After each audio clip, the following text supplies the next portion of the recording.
Vos cheveux en disent long sur vous. Non, le cheveu ne pense pas, mais il parle.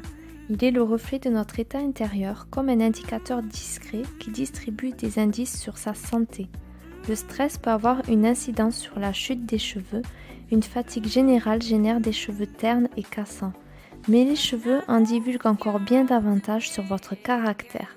Votre coiffure affiche en filigrane votre personnalité. Autant de codes et de signes pour faire une interprétation capillaire de vos humeurs. Que raconte ma coiffure? Quand vous mettez vos cheveux en ordre le matin, face à la glace, avez-vous déjà réalisé que vous exprimiez votre humeur du jour? Le choix de votre coiffure est révélateur de votre personnalité. Votre caractère se concentre un peu dans votre coiffure, comme si vos idées passaient dans vos fibres capillaires. Les cheveux apparaissent comme le prolongement naturel de vos états d'âme. Ils jouent les indicateurs de tendance qui vous placent également dans votre époque. Coiffez ses cheveux pour essayer de les ordonner, les discipliner en les peignant et en les attachant, met en avant votre volonté de leur donner un sens, d'y voir clair dans vos idées, un côté méthodique et perfectionniste en ressort.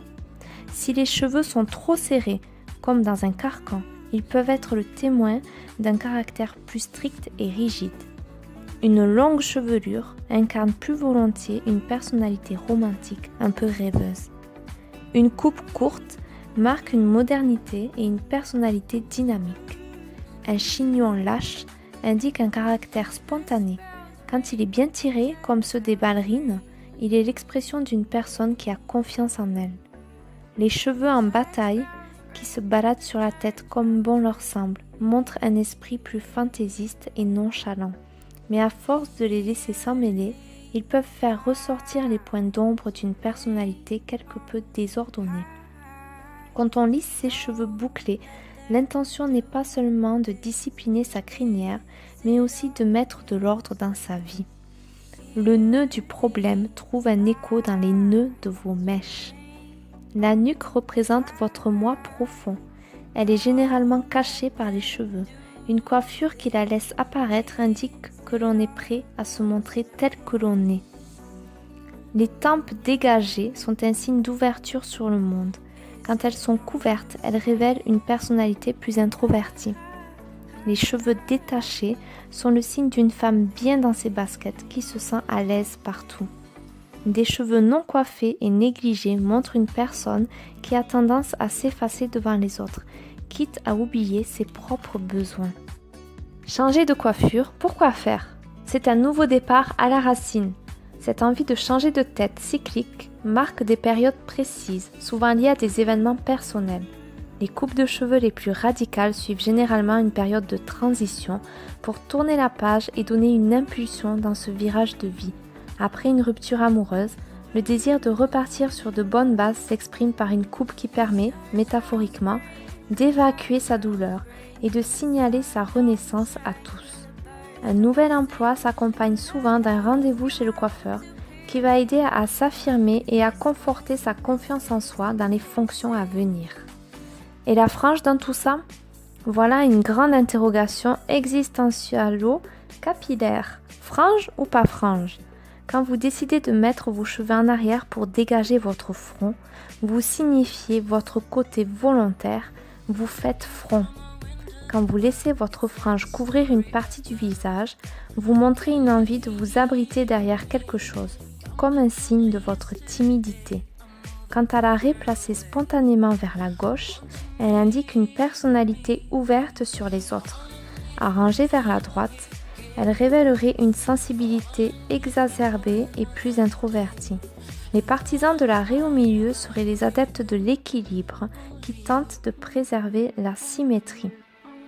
Une coupe à chaque âge. Se faire couper les cheveux peut s'apparenter au rite initiatique. Si les petites filles aiment les cheveux longs avec lesquels elles peuvent jouer, la décision de l'adolescente de se séparer de ses sages nattes pour un carré court signifie inconsciemment un désir de s'émanciper. Et pas question que les parents s'en mêlent. À l'âge adulte, changer de coiffure peut s'apparenter à une véritable petite révolution qui amorce une transformation plus profonde. On joue volontiers sur la couleur pour se donner le moral, mais aussi pour refléter un autre aspect de notre personnalité. Plus la variante de nuances est élevée, plus le désir de changement est intense, avec une mutation radicale quand on passe du blond au brun. Évolution des mœurs, les cheveux blancs n'ont plus la même connotation négative liée à la vieillesse. Le blanc argenté devient même tendance chez les jeunes femmes, comme pour copier les héroïnes de manga japonais. Le court s'adapte au rythme de vie. Prendre soin de ses cheveux demande du temps, et plus ils sont longs, plus ils nécessitent un entretien assidu. Passer du court devient alors le reflet d'un planning chargé afin de gagner de précieuses minutes sur la prise de tête matinale pour discipliner les épis rebelles. Il n'est pas rare qu'après une grossesse, un moment d'épanouissement capillaire où la future maman constate avec satisfaction une vitalité dans la pousse, la décision d'adopter une coupe courte, plus pratique et moins contraignante, fasse son apparition. La superwoman qui fait front sur tous les plans pour gérer le quotidien a souvent des cheveux courts. La peur du coiffeur, ça vient d'où? Rares sont celles qui prennent rendez-vous chez le coiffeur sans appréhension.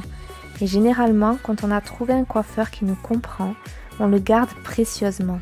Cette peur du coiffeur vient de loin et remonte souvent à l'enfance, à cette première fois où la petite fille, fière de sa chevelure de princesse, n'est pas forcément mise au courant de la décision prise par sa mère, épuisée par la phase de démêlage quotidien, d'en couper une bonne partie. Il y a des traumatismes qui marquent durablement. Alors parents, un petit conseil, demandez toujours l'accord de vos enfants avant une petite coupe chez le coiffeur. Comment choisir un bon coiffeur? Mieux vaut se poser les bonnes questions pour éviter les drames capillaires. Un bon coiffeur saura jouer les psychologues pour comprendre votre personnalité et satisfaire vos désirs.